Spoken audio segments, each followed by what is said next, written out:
Quiero ser un poco personal hoy día. Cumplo 71 años y es una edad que uno ya no sabe si celebrar o preocuparse, porque es inevitable que cuando uno llega a esta edad eventual, como nos pasó en la pandemia, ¿no? Creo a todos, ahí nos igualó en edad, ¿no?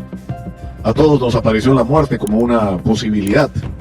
Y la muerte es algo inexorable, es algo que nos espera a todos inevitablemente y es algo en lo que no pensamos. Tratamos de sacarlo de nuestra mente como si no fuera a ocurrir cuando es inevitable, y eso nos da una perspectiva equívoca de la vida. Porque si pensamos que finalmente nuestros días están contados, le damos mayor valor a nuestro tiempo, a nuestras compañías, al uso de nuestra energía, a nuestras prioridades. Y yo creo que por eso no debemos perder, no solamente las personas como yo, a los que no nos queda mucho por delante, sino a partir de la pandemia para todos, el reflexionar sobre que en algún momento vamos a perder esto que es lo más preciado que tenemos, que es la vida, y que lo mejor que podemos hacer es utilizarla de la mejor manera, utilizar este tiempo que tenemos de la mejor manera, rodeándonos de la gente que nos haga feliz, e insisto, ocupando nuestras energías, nuestra vitalidad, nuestros talentos, si los tuviéramos, para hacer aquello que nos haga felices. Y de paso, comprometernos con nuestro tiempo, porque finalmente somos parte de una civilización. Durante mucho tiempo hubo la discusión sobre qué era lo que había permitido que el ser humano prevaleciera, la especie humana sobre otras especies. Y la respuesta era: ¿éramos los más fuertes? No, no éramos los más fuertes. Éramos los que habíamos desarrollado la capacidad, no solo la inteligencia, sino la capacidad de resolver de manera colectiva las necesidades individuales, que habíamos desarrollado esa capacidad extraordinaria de, con la acumulación de la energía de todos, resolver las necesidades de cada individuo. Y eso nos permitió resistir los cataclismos y las catástrofes por las que ha atravesado nuestro planeta. Pero a estas alturas de la vida, yo creo que lamentablemente esa perspectiva la hemos perdido. Hemos construido un mundo del que se lamentaba Ernesto Sábato en sus últimos días, del que hablaba en su libro Incertidumbre hace poco Francisco Sagasti. Hemos construido un mundo terriblemente injusto, donde la riqueza está concentrada en manos de unos pocos y la inmensa mayoría de la sociedad no disfruta de los beneficios del extraordinario desarrollo de la tecnología y del conocimiento humano. Lo que hemos avanzado en términos de sabiduría como civilización debería ser más que suficiente, no solo para que en el mundo no hayan guerras, sino para que vivamos en un mundo más feliz para todos, o para la inmensa mayoría de quienes habitamos en este planeta, y lamentablemente no es así. Hay algo que hemos hecho mal, y yo creo que eso nos alcanza como generación. Yo sé, por ejemplo, Alan García y Javier Díaz Canseco, que eran dos personas con ideologías muy distintas, pero más cercanos en muchas cosas en los orígenes de sus partidos, de lo que ellos piensan. Yo tuve por diferentes circunstancias y razones de seguir sus procesos de alguna manera personales. Y creo que siendo ellos mayores que yo, al final, yo siempre que fui un agrandado desde chico, siento que pertenezco a una generación que es la de ellos, que finalmente la considero la nuestra, que es una generación que ha fracasado. Y ha fracasado porque yo no puedo hablar del Perú de hoy, del Perú de esta semana, donde hoy dan de baja a dos coroneles, el coronel Colchado, ¿no es cierto?, y el coronel Lozano, René Ibica para sus amigos, a quienes aplaudían. ¿Se acuerdan ustedes cuando allanaban el despacho presidencial de Castillo? Eran héroes. Ahora son villanos porque se atrevieron a meterse con la señora Dina Boluarte, que está ella ahora en el poder. La idea era que la investigación era contra el poder, no contra uno que estuviera en el poder, contra cualquiera que estuviera en el poder y traicionara la confianza ciudadana. Y en estos mismos días ha desaparecido la fiscalía que se creó con mucho entusiasmo para luchar contra la corrupción, contra el poder. Ya dejó de ser una prioridad en el Perú. En las mismas horas en las que nos enteramos de que la fiscal de la Nación le ha abierto investigación a José Domingo Pérez, que ustedes pueden dar fe, nunca me ha querido dar una entrevista.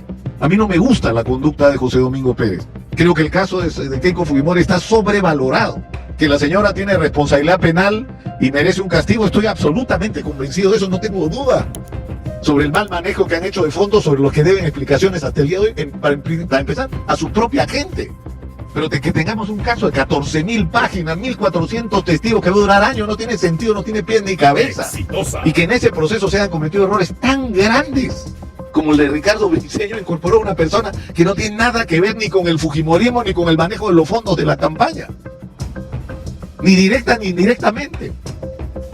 Sin embargo, acusar a José Domingo Pérez de enriquecimiento ilícito cuando él está con los documentos en la mano que acreditan que no ha cometido el delito de enriquecimiento ilícito, y le dicen ya un ratito, vamos a abrirte investigación y después traes tus papeles, hijito. Y el objetivo está claro, quieren sacarlo de ahí, y de mala manera. Y no lo quieren sacar por los errores que yo puedo señalar, o porque la soberbia que tiene, o por la sobrepolitización. No. Lo quieren sacar acusándolo falsamente, y eso está mal.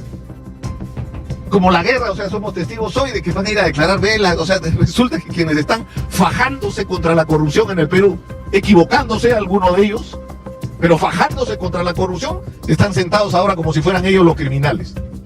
Es el mundo al revés simplemente el que estamos construyendo, además en un contexto que no necesito describírselo, ¿no?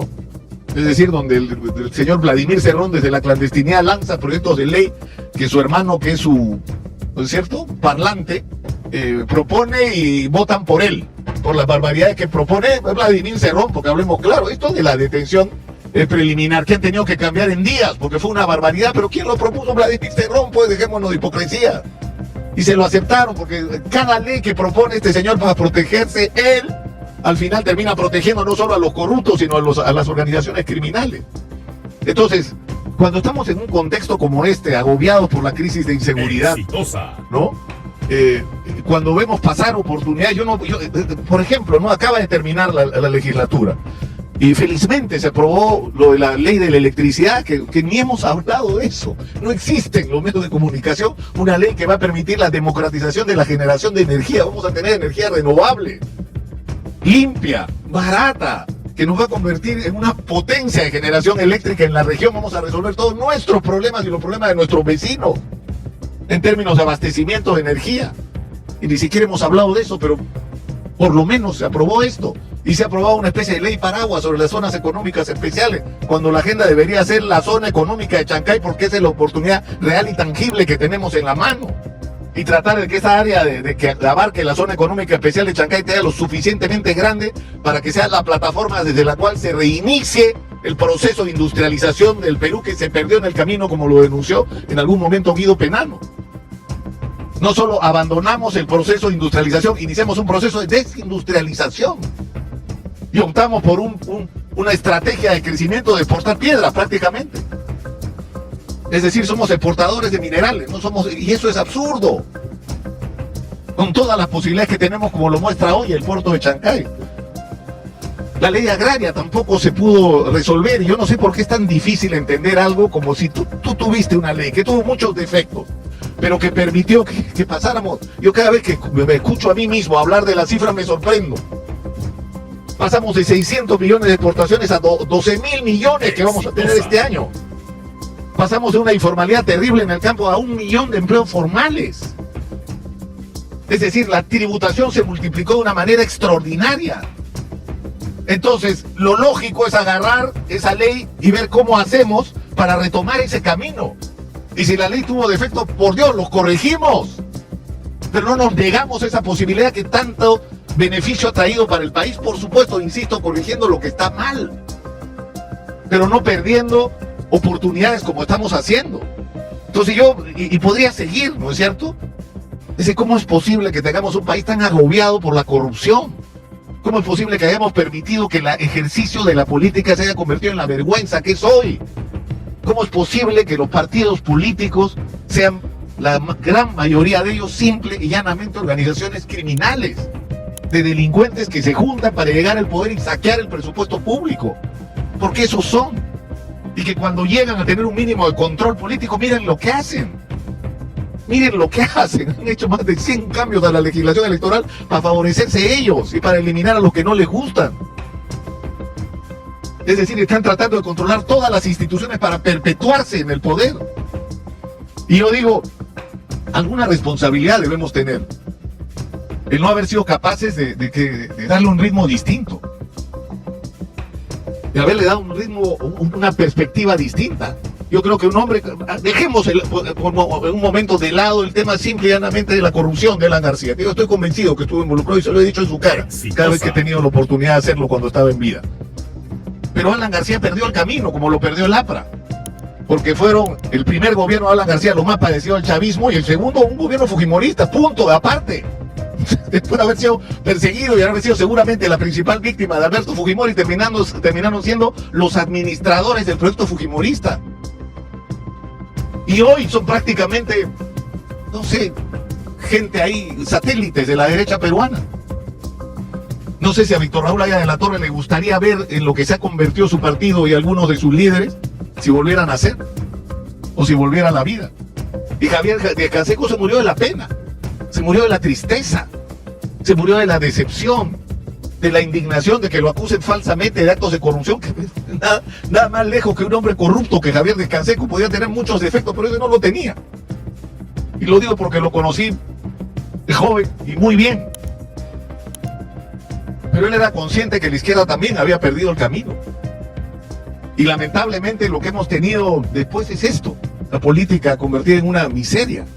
Y tenemos una responsabilidad los miembros de mi generación, la gente que tuvo el privilegio de acceder a una alimentación de calidad, a una educación de calidad, a una vida de calidad, acceder a la información, al conocimiento y usar ese conocimiento y esa, de alguna manera, sabiduría que te puede dar el acceso a la cultura y a la civilización en su más alto nivel para ayudar a transformar el país, y no lo pudimos hacer porque estuvimos enfrentados, porque no fuimos capaces de mirar un horizonte común como país, porque no fuimos capaces de establecer reglas de juego e imponerle a toda la sociedad el respeto a esas reglas de juego, que son las de la democracia y que tan frágiles están hoy. Por eso yo creo, y yo me lo he propuesto personalmente, que si algo puedo hacer en lo que me queda de vida, es ayudar a que no solo mis hijos tengan una perspectiva distinta, que no miren como lamentablemente ellos y muchísimos jóvenes peruanos están viviendo con desesperanza al Perú, como un país en el que no vale la pena, por el que no vale la pena depositar energías, ¿no? O dedicar tus vidas y tu ilusión, porque le han perdido la ilusión al Perú. Y yo creo que lo que tendríamos que hacer los que hemos sobrevivido a esta generación es aprender de nuestra propia historia, aprender que tenemos que ser capaces de hacer aquello que no hicimos desde que éramos jóvenes, de buscar los objetivos comunes y pelear todo lo que sea necesario cada uno por los caminos distintos para llegar a ese objetivo común, porque todos en el fondo queríamos, cuando eran jóvenes, desde diferentes perspectivas, una sociedad justa, una sociedad distinta, una sociedad mejor, una sociedad donde podría ocurrir que una persona tenía el derecho a enriquecerse lícita y decentemente, pero donde no importara de dónde hubieras nacido, por el acceso a la educación pública de calidad y por las condiciones mínimas de salubridad, de vivienda, de acceso a servicios básicos, podías tener la oportunidad de convertirte en la persona que quisiera, en una sociedad por lo tanto justa y de oportunidades. Y yo creo que no fuimos capaces. Exitosa. Pero eso de lo que no fuimos capaces es el reto de hoy. Y por eso yo estoy tratando de hacer un esfuerzo, porque cambiemos la agenda, porque tratemos de pensar juntos, que nos salgamos de esta polarización, de este fango que tanto daño nos está haciendo como país, y que seamos capaces de entregarle a la siguiente generación por lo menos estos objetivos claramente definidos, los caminos a seguir para llegar a ese objetivo, y discutir y disentir ahí todo lo que sea necesario, pero sobre todo reglas de juego claras que todos respetemos, que son las reglas de la democracia, que son los derechos de la mayoría a decidir, los derechos de la minoría a ser respetados, la inclusión de todos, sin ninguna discriminación, la incorporación de todos a la participación plena que significa una democracia. Yo creo que no es tan difícil, y que es lo que todos los que pertenecemos a esta generación fallida, por lo menos podemos hacer antes de terminar nuestras vidas. Entregarles a nuestros hijos y a nuestros nietos un mundo diferente al que recibimos y un mundo diferente al que estamos lamentablemente sobreviviendo hoy. Soy Nicolás Lucar, esto es Hablemos Claro, estamos en Exitosa, la voz que integra al Perú, 95.5 de la FM Lima, canal 34 de Movistar.